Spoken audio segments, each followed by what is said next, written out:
Live and learn, hanging on the edge of tomorrow. Live and learn. You know, it's been a while since there's been anything new that came out for me to review. I wonder. Oh wait! There is that new Sonic movie, of course! But, oh wait, no, that's not usually the kind of thing I would review. But then again, you know what, screw it. I'm gonna go and ask people. I'll leave them to decide. There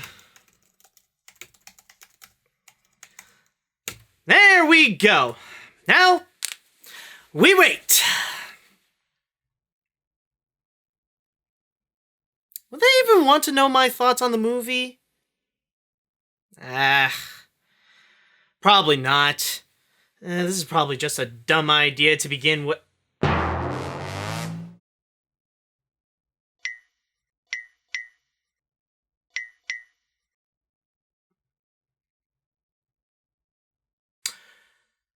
Okay. You asked for it. Now, before I get into the movie, I just would like to make one big clarification that, at the most, I'd call myself a casual Sonic fan. As a kid, I made myself familiar with the franchise through TV shows like Sonic Underground and Sonic X, and I've played some of the classic games on Sega Genesis whenever I would visit my cousins. The one Sonic game I've played the most in my life so far was Sonic Adventure 2 Battle on GameCube, and when looking back, it's definitely a fun game to play with a really awesome soundtrack. But everything else is, honestly, laughably bad. Seriously, some of the cutscenes feel like a setup for an X-rated parody. What was that all about? And look what you did to my emerald! I did that to prevent the Master Emerald from being stolen, you idiot. Besides, there's an echidna effect you should know that shows you how I am one with the Master Emerald. However, in recent years, I'm not as invested in the franchise as before. Except for voicing Sonic for an abridged series, and that was pretty fun to be the blue blur for once. Okay, I'm Chris. I'm Sonic. Sonic the Hedgehog. Hi, Sonic. I'm Chris. This is gonna be a long series. As for the games, I don't really bother much with any of the new ones, with the exception of Sonic Mania. Let's just say that the standards of the Genesis games have been long gone. But then again, they do make great Game Grumps episodes. Fuck! Fuck this stupid ass! Eat it, you piece of shit! Fucking eat it! What are you doing? What happened? And he's gonna do the chin move! Unavoidable chin move! Sonic, in your face! Whoa! One of the most common reasons why people told me that I should review the Sonic movie is because I've already previously done a review on Pokemon Detective Pikachu. So, logically, it should make sense that I should also make a review for Sonic the Hedgehog, right? Well, technically yes, but here's the thing. I made a special exception for Pokemon Detective Pikachu because I am a major Pokemon fan. It's one of my favorite video game franchises, and even as I'm recording this right now, I am still spending countless of hours on Pokemon Sword and Shield. Sonic the Hedgehog, on the other hand, yeah, I like it, but I wouldn't necessarily say it's one of my faves. But, with all that said, this is all meant to say that this will be all from the perspective of a casual fan. This review is from a casual fan's point of view. Just thought I would go and make that clear. Alright, but now, with all that said, I will admit that it is a nice looking movie. One of the first things that people will talk about regarding this movie is how the visuals look. Especially when Sonic's original design from the first trailer made people go, And, to the movie's credit, the updated design was very well needed, and the film took full advantage of it. While Sonic got some changes in his looks to blend in with his real environment, like a lot more textures and a more reasonable anatomy, his overall design still stays true to the original look, resulting in that right blend of the game's cartoony style, but adapted to fit in a live-action world. And with this more appealing looking Sonic, it also helps the movie to make some of the other elements enjoyable, most namely, the action scenes.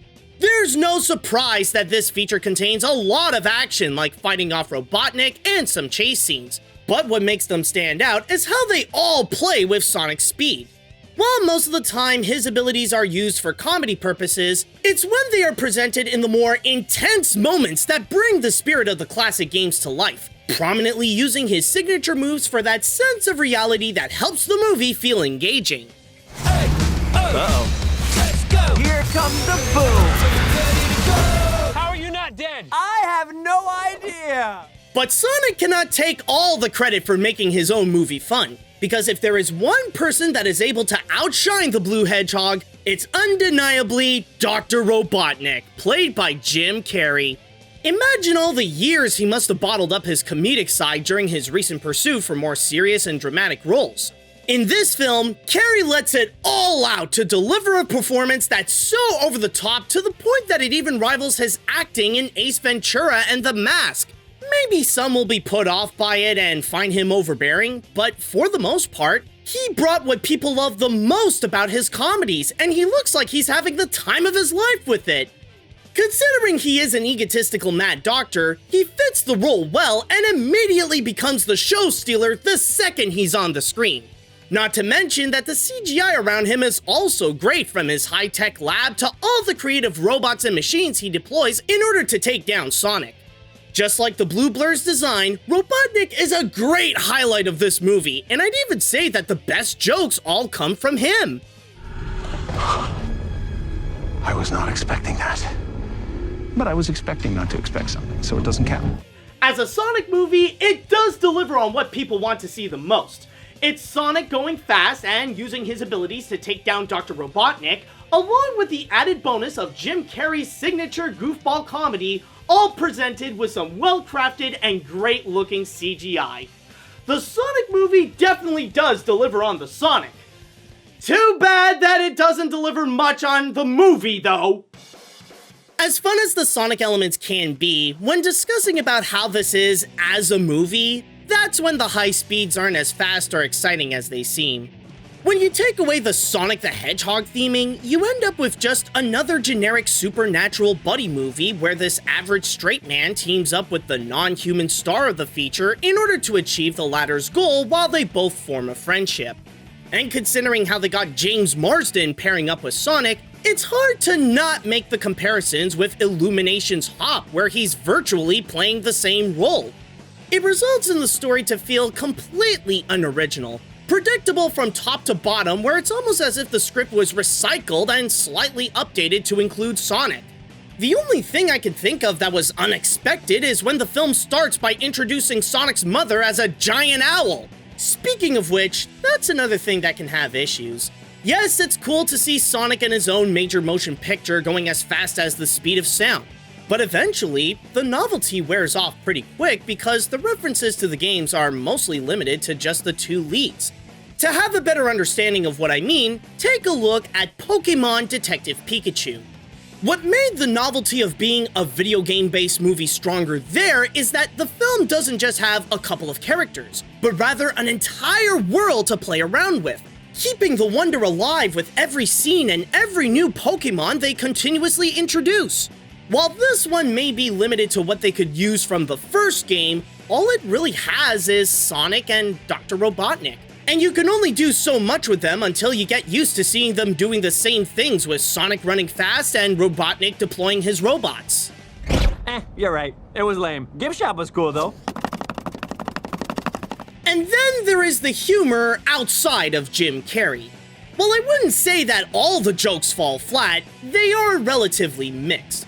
There are moments that can be genuinely funny, but they can also be unpleasant duds, especially when the tone feels like it's trying to continuously catch up with Carrey's style of humor, but can never reach it. It's also problematic when the film wants to focus more on the comedy more so than developing its characters, or at least make them more interesting than the same tiresome tropes done many times before, with James Marsden as the human average Joe slowly bonding with the star, while Sonic is the smart aleck lead looking for a friend that often spews out pop culture references, including doing the floss a couple of times. At least I can say that the acting isn't terrible. On average, the actors performed decently where they did their job, but nothing extraordinary or memorable like Jim Carrey. I'd even say that's how things mostly are with this movie. I won't go as far and say that some things are awful here, but very little surpasses being just okay at best. In a way, it's a simple movie with a simple mission. It's not trying to be anything big like being a major motion picture event or a cinematic masterpiece. Nah, forget all that. It just wants to go and take the first Sonic the Hedgehog game and turn that into a movie. If that's what you want, then that's what you get. Simple as that. Just don't expect anything more out of it. Sonic the Hedgehog is one of the most definitive examples of a popcorn flick. A movie that's only powered by its own novelty in order to deliver a feature-length worth of decent entertainment. While not cinematically admirable with its weak script, okay acting, and hit-and-miss comedy, there is enough to give audiences a good time with its strong visuals, engaging action, and Jim Carrey at his lovably craziest. While it's not a high priority to see it, my recommendation depends on how much the concept of a Sonic the Hedgehog movie appeals to you. If you love the idea, then it could be worth a watch. If it doesn't really grab you, then you won't be missing much. As for my rating, it did entertain me enough, so I'm just giving this a 6 out of 10. It's average, but as video game-based movies go, it could have been worse, so at least it did its job well enough. And that's all I could really say about this movie, really. It did its job well enough. It didn't necessarily do anything drastic on me, like change my whole perspective of the franchise or make me want to go and play more of the Sonic games or anything like that. All it did is just give me the basics of an entertaining movie, along with selling its novelty.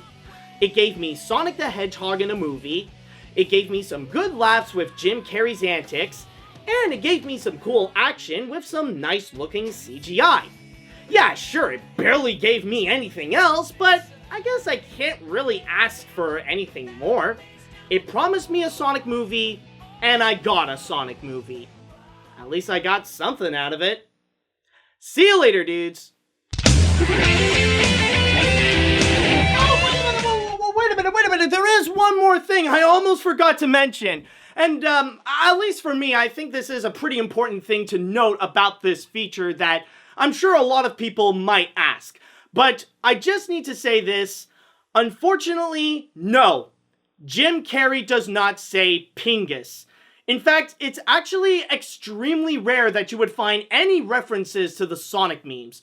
The most that I could find is just one brief little cameo of the Sonic drawing, and that's pretty much it.